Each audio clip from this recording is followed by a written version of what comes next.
temprano pa lang. Pero kabugat na sa minabatsyag ko. Kaysa kada balayran, may ginabawi sa adlaw-adlaw nga panggasto. Pero si mama, permi siya kakangita sa paagi para lang hindi ko mabilin. Charon, gas, sardinas, bulong,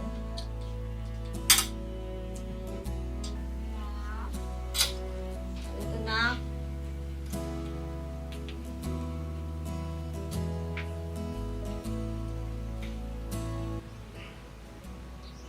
May banayan kami sa school para sa picture naman. pila na how? 250 ma'am. Pero okay lang guro, maindi na lang kay makamatcha, matugya po. Maski wala sa picture. Hindi baydan ta na. Ebidensya mo na nga nakatapos ka. Bisan ano ka budlay ang naagya naton. Hitaan ko ginapaagi.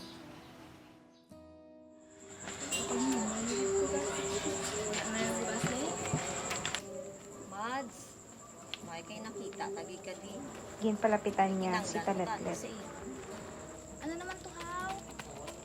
Eh, ang bata ko bala, si Denise bala, ma-moving up na siya. Di, may pictorial sila. Si mama ko, nagapakitlooy para sa kwarta. Wala mo gani kami tiligangon, di eh. Kulang ko mo. Gusto ko siya palapitan para punggan, pero hindi ko mahimo. Sige, Mads. Simpalan pa lang tani ako. Salamat, Ida. Lola man! Sang gulpi lang may nag-agi nga motor, wala sang paghalong, wala sang pag-inchindi. Dito ko naisip nga adlaw-adlaw na butang siya sa peligro.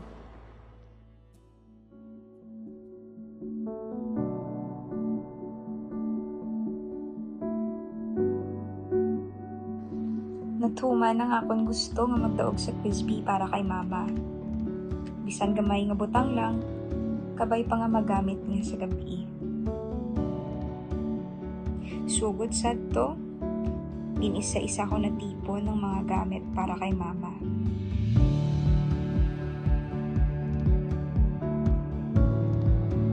Kada adlaw sang iya paghimakas, may mga gamay nga pahinumdom na hindi siya nagaisahanon.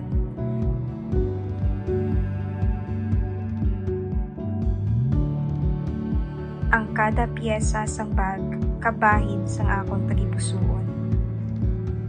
Madamo sang malain nga pwede matabo sa aton kalibutan. Kag wala ako sang ikasarang nga dulaon ng mga ini.